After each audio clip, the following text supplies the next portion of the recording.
Et bienvenue au Sancho, on se retrouve aujourd'hui pour parler de l'UFC Vegas 62 avec un main event féminin, donc Alexa Grasso contre Viviane Araujo. Parler des trois combats principaux et faire un petit tour sur la carte. Une carte qui est quand même assez intéressante, je trouve qu'il y a de l'argent à faire niveau Paris. Ouais. Donc on va commencer avec le Coco Main Event, donc Askar Askarov contre Brandon Royval. C'est un combat assez serré, dans les cotes on est à 1,50 pour Askar Askarov. Et Brandon Royval à 2,70. Il y a peut-être un billet à faire quand même sur Brandon Royval, mais ouais, ça va. Je crois. Ouais, je pense qu'il peut soumettre, il a des armes pour le battre. On l'a vu battre des gros noms quand même à Brandon. Ouais, il a battu mon pote Tim Elliott. Je m'entraînais avec lui pour ce combat-là d'ailleurs. À l'époque, j'ai joué beaucoup la garde et Brandon Royval il a une garde de ouf. Ah ouais. Il m'avait pris pour l'entraînement. Mais ouais, il s'était fait. Il me semble que Tim Elliott s'était fait soumettre au deuxième round contre Brandon Royval. Ouais. Brandon Royval qui abandonne pas, qui a toujours des tentatives de soumission de ouf. Mais le problème c'est qu'il se met un peu dans la merde des fois, tu vois. Il se met un peu dans la merde tout seul et Askar Askarov qui est vraiment bon lutteur, bon grappleur. Bon fighter en tout, mais il est souvent dans la bonne position, tu vois ce que je veux dire, il fait pas beaucoup d'erreurs et il est très agressif, il est très bonne cardio, il est sourd, pas beaucoup de gens qui le savent ça. Ah ouais. Ouais, il est quasiment sourd, on n'entend rien. Et ouais non, moi je pense que Askar prend la décision, je dirais. Ouais. Mais s'il y a un finish, je verrais même Brandon Royval, mais Askar Askarov qui est 14-1, sa seule défaite c'était contre Kara France, c'était vraiment serré en plus. Kara France qui a perdu d'ailleurs contre Brandon Royval. Mais bon, on parle pas du même Kara France. C'est pas le même niveau. C'est sûr. Mais ouais, quand même, il a perdu. Ouais. Il s'est fait soumettre. Ouais, guillotine choc au deuxième round. Donc ouais, un combat intéressant quand même. Et ouais, je pense que ça risque d'aller, comme tu dis, à la décision. Le plus logique pour Askar Askarov. Mais il peut se passer beaucoup de choses, ouais. Il n'est jamais à l'abri d'un chaos, c'est sûr, et pourquoi pas une soumission. Mais... Ils auraient pu mettre en main event, hein. Ouais, parce que c'est deux gros noms, dans le top 5, pourquoi top 5 et top 6, ouais. Non, c'est pas pourquoi. Le prochain combat, c'est... Jonathan Martinez contre Cub Swanson, le retour de Cub Swanson, moi j'aime beaucoup. Dernier combat quand même avant-dernier combat, j'avais été un peu déçu. Il a pris un coup dans le body shot. C'était contre Gigadze, ouais, c'était chaud. Ah ouais. Il a battu Darren Elkins dernièrement. Ouais, ça par contre, il était vraiment chaud dans cette victoire. Ouais. Il a mis un spinning kick. Et Darren Elkins, il est vraiment galère à finir. Super tough, le mec, il est tout le temps dans des sales guerres, il abandonne jamais. Juste le fait que Cub Swanson il a réussi à le finir au premier round comme ça, très impressionnant. Ouais. Cub Swanson, pardon, pour les cotes, on est à 2,40 pour Cub Swanson, donc il est underdog, et Jonathan Martinez à 1,58. Tu vois quand même Jonathan Martinez, t'as une préférence pour lui ou... Non, Jonathan Martinez qui est bon, qui se fait mine de rien un petit nom à l'UFC. Du haut de ses 28 ans quand même, il a pas mal de combats à l'UFC, 16-4. C'est un gaucher, donc ça arrive pas quand il combat. Il est vraiment clean, silky smooth. Il est vraiment clean ce mec, j'aime beaucoup, mais le problème c'est que Cub Swanson lui aussi est très clean, tu vois. Je dirais même qu'il est plus clean que lui. La question que j'ai, c'est parce que ça c'est à 135, c'est son premier combat à 135. Cub Swanson qui a toujours été un petit featherweight, un petit 145, il a jamais été, il a toujours combattu à 66 kg. Comment est-ce qu'il va être à 61 kg? On ne sait pas. C'est ça la question, quoi, parce que généralement les weight cuts avec l'âge, c'est pas plus facile, tu vois, c'est plus compliqué. Il a 38 ans, et c'est pas un 38 ans, il est 15-2, tu vois, c'est un 38 ans, il est 28-12. Donc on a quand même beaucoup de dégâts sur son corps, il s'est fait KO pas mal de fois. Il a mis KO aussi, mais quand même, il a beaucoup de dégâts, je trouve, pour son âge, d'aller à 135 à cette époque-là. de sa carrière. Je sais pas si c'est la meilleure solution, surtout qu'il revient d'une victoire. Après, on verra si. On verra. Mais moi, je mettrai pas d'argent sur Cup, surtout qu'on l'a déjà vu un peu abandonné avec cette wake-up là. Moi, je dirais plutôt pourquoi pas essayer de mettre un petit quelque chose sur Jonathan Martinez. Après, je dis pas ça avec une confiance extrême, hein, attention. Je suis pas super confiant. Mais c'est juste que j'ai des doutes avec la wake-up. Je sais pas comment il va être à 135. Je l'ai jamais vu, donc je peux pas me faire d'idée sans l'avoir vu. Je veux dire, ouais. Mais ouais, donc ouais, pour donner un petit dog, pour donner un petit underdog, je vais mettre Jonathan Martinez. Est-ce qu'il arrive à finish? Je sais pas. Je dirais Jonathan Martinez décision. Je pense qu'il sera plus. Il a plus d'expérience à 135, il est plus apte à rester vraiment concentré et chaud dans les later rounds. Donc Jonathan Martinez décision pour moi. Moi je dis la décision aussi, mais pour 15-25. Ouais, c'est respectable. J'espère que l'expérience va payer. T'as pas une question sur la wake-up ou... Ouais, tu m'as un peu refroidi avec ça, j'avais pas pensé à ça, j'avais pas vu d'ailleurs. Mais ouais, non, je pense qu'il peut le faire. Il est petit, je l'ai vu, ouais, 1m73. Ah ouais, tu l'avais rencontré? Ouais. Il est à peine plus grand que moi. Ah ouais. Je suis plus gros que lui? Plus épais que lui? Ouais, je dirais, ouais. Ok. Donc, ouais, à voir, mais combat intéressant aussi. Et puis, je crois qu'on a tout dit, tu veux rajouter quelque chose sur celui-là? Non, ça va, non, ça va être un beau combat, c'est juste, il y a des points d'interrogation, quoi, parce qu'on sait pas. Ouais, c'est Donc on va passer... comme pour Astar, c'est... Ouais. C'est deux combats compliqués. C'est pas une carte de ouf, mais il y a des beaux combats quand même dessus, tu vois, toujours... De toute façon, c'est l'UFC, on regarde quoi qu'il arrive, tu vois. Mais... Et donc le main event, Alexa Grasso contre Viviane Araujo. Le combat de l'année. Ouais, qu'est-ce que tu veux dire? Je peux pas vraiment... Donc là, on parle de Viviane Araujo qui a perdu contre Jessica Eye, qui se retrouve dans un main event UFC, hein, attention. Donc Viviane Araujo qui a perdu contre Jessica Eye, qui se retrouve dans un main event UFC en 2022, les gars.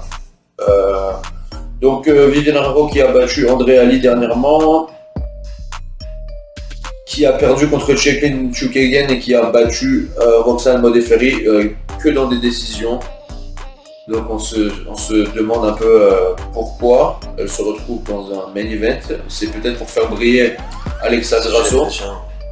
Alexa Grasso a une très belle boxe, hein. Attention, moi je suis le premier à faire le haineux contre les combats féminins, mais Alexa Grasso elle a une bonne boxe. Elle est jolie en plus, elle a une belle personnalité, j'aime bien le personnage. Je l'avais rencontrée avec Stan Couture il y a quelques années, elle était super cool avec moi. Ouais, donc Alexa Grasso qui devait combattre Viviane Araujo en août, qui a été cancel, je sais pas pourquoi.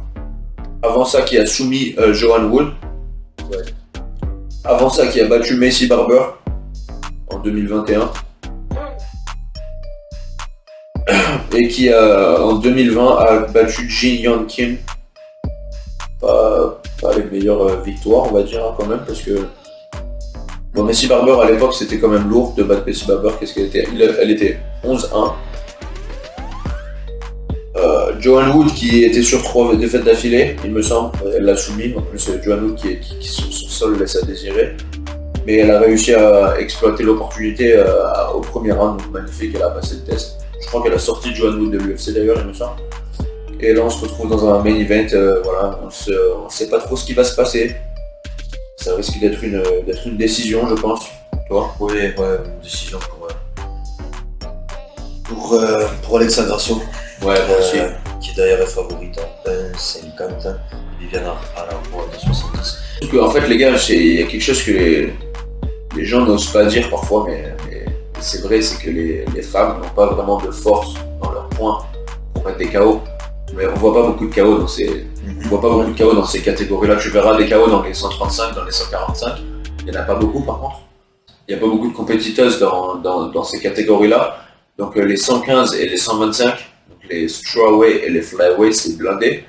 Et elles sont bien techniquement, mais il n'y a pas beaucoup de finish. Il y a des soumissions de temps à autre, mais il n'y a pas beaucoup de KO, tu vois. Donc, je sais pas pourquoi est-ce qu'ils mettent ça en main event. C'est un beau combat, je répète. Je sais juste pas pourquoi ils veulent faire ça 5 rounds, parce que ça va être. Je pense que ça va être une décision. Tout le monde est d'accord. Donc, je suis un peu confus pour le spot du main event. En plus, ça fait 2 main events féminins d'affilée. Après, on a du très lourd qui arrive derrière. On a du très lourd qui arrive derrière, mais est-ce que c'est une excuse pour faire ça? Je ne pense pas. Vous dites vos opinions dans les commentaires, mais des événements comme ça d'affilée. Après, les cartes, ça reste des cartes de l'UFC, donc c'est toujours super intéressant. On regarde toutes les cartes. C'est juste je suis un peu confus sur l'ordre de la carte, parce qu'on a Askar Askarov contre Brandon Royval. Askar Askarov qui a été un co-main event d'un pay-per-view il y a pas si longtemps que ça, qui se retrouve même pas sur le co-main event d'une Fight Night, qui est assez légère. On se demande pourquoi.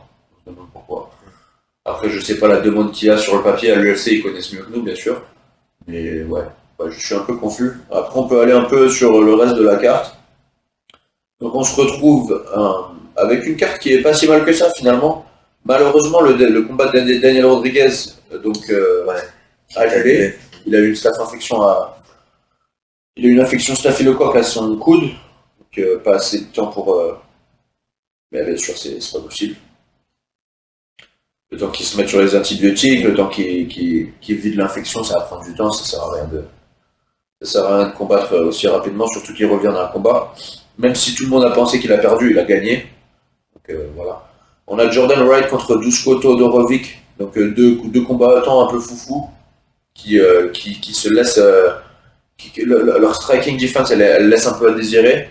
Mais ça veut dire que ce sera un beau combat, ce sera un truc. Il y a quelqu'un qui finit, tu vois. Le Jordan Wright contre Duško Todorovic, il y en a un qui se fait KO, c'est sûr. Ouais, c'est sûr. Il y en a un qui se fait TKO au KO, je suis convaincu. On se retrouve avec Misha Shurkenov contre Alonzo Menifield. Alonzo Menifield qui déçoit jamais, il est toujours chaud. Misha Shurkenov qui se retrouve sur 3 défaites d'affilée. Je pense que s'il perd celui-là, c'est fini. Il commence à se faire un peu. Il n'est pas si vieux que ça, mais il commence à se faire un peu vieux dans ses mouvements. Tu vois, il est un peu lent. Moi je verrais Alonzo Menifield vainqueur par KO, premier round ou deuxième round, ou TKO peut-être. Ana Martinez qui revient contre Brandon Davis qui a été éjecté de l'UFC, qui revient après quelques victoires sur le circuit régional. Ana Martinez contre Brandon Davis, là je sais pas vraiment, ça va être un bon combat bantamweight, un bon combat à 135. Celui qui perd celui-là, il va se retrouver dans une situation où ils vont lui donner des up and comers, tu vois, il n'y aura plus de leverage pour l'UFC. Donc là, il faut absolument que Brandon Davis gagne s'il veut se retrouver dans une situation avec des combats un peu plus faciles pour lui. Sinon, il va se retrouver dans une situation où ils vont l'utiliser s'il perd ça. S'il le ramène et qu'il perd ça, ils vont l'utiliser pour construire des autres adversaires. Tu vois. Nick Maximov contre Jacob Malkoun qui revient. Nick Maximov qui revient de sa première défaite par une guillotine choke qui était au premier round, il me semble, à 1 minute, un truc comme ça, 40 secondes. Nick Maximov qui est un peu le protégé des frères Diaz. Ouais. Jeune, 24 ans, 8-1, franchement. Il s'était fait connaître parce qu'il avait combattu un poids lourd sur Dana White Contender Series, il l'avait battu. Contre Jacob Malkoun qui revient d'un combat qui était super ennuyeux contre Brendan Allen, qui a perdu une décision. Moi je l'avais donné gagnant, mais le combat était tellement ennuyeux que en fait, il n'y avait vraiment rien qui se passait. Ouais, il collait, mais il frappait pas. Et bon, quand même. Mais le fait qu'il a réussi à contrôler Brendan Allen comme ça, qui est un très bon grappleur, ça me dit qu'il risque de faire la même à Nick Maximov. Après on verra. Hein. Nick Maximov, lui, qui a une très bonne lutte également. Mais ouais, il n'y a qu'une seule façon de savoir, c'est de regarder le combat samedi. Raphaël Assunção qui revient de 4 défaites, donc 27-9 à 40 ans. 27-9, donc beaucoup de combats. Victor Avery qui vient du Rising, il a que un combat à l'UFC, mais la victoire est contre Ronnie Barcelos, qui vient d'avoir une très belle victoire contre Trevin Jones. Donc un beau combat quand même. Moi je pense que Victor Henry gagne par un KO TKO, et je pense que Raphaël prend sa retraite. On a le japonais, invaincu en 0, Tatsuro Taira qui revient contre CJ Vergara. CJ Vergara qui a eu qui a eu une défaite contre Ode Osborne en 2021 et qui est revenu contre Clayson Rodriguez en décision. Donc il est 1-1 à l'UFC, c'est un bon test. Le mec contre Tatsuro, on répète qu'il a que 22 ans, 11-0, vraiment un gros prospect du Japon, tu vois, un des plus gros prospects du Japon qui sont maintenant. Donc ça je sais pas vraiment, c'est beaucoup de questions sur ce Tatsuro, il est jeune quand même. C'est un très bon combat aussi, qui est Ouais. un combat de la soirée. Ouais, super beau. Et on se retrouve avec le premier combat de la soirée, Mike Jackson, 1-1 no contest contre Pete Rodriguez. Donc Pete Rodriguez, on lui avait donné un tueur en short notice, Jack Della Maddalena. Ouais.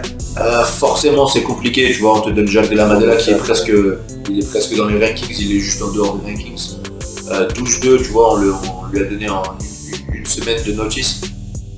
Donc il a perdu, faut pas rougir là, on lui donne Mike Jackson qui est 1-1 no contest. Bien sûr c'est pour lui donner une victoire, parce qu'il a sauvé la journée contre Jack Della Maddalena, parce qu'on sait que Jack Della Maddalena qui vient de Nouvelle-Zélande ou d'Australie, il était déjà à Las Vegas, donc il a sauvé la journée, tu vois, il aurait pu rentrer chez lui avec tous ses corners, l'UFC aurait dépensé des billets d'avion et tout pour rien. Il a sauvé le combat, c'est beau de voir qu'il lui donne un combat pour qu'il s'y retrouve en fait. Mais Mike Jackson qui avait gagné, on va dire, si on peut appeler ça gagner, son dernier combat par une disqualification. Le mec il lui a mis des doigts dans les yeux, il lui a mis des spinning kicks sur le ski 2 fois d'affilée. C'était dégueulasse, d'ailleurs ils ont coupé le mec direct, alors c'est son premier combat à l'UFC.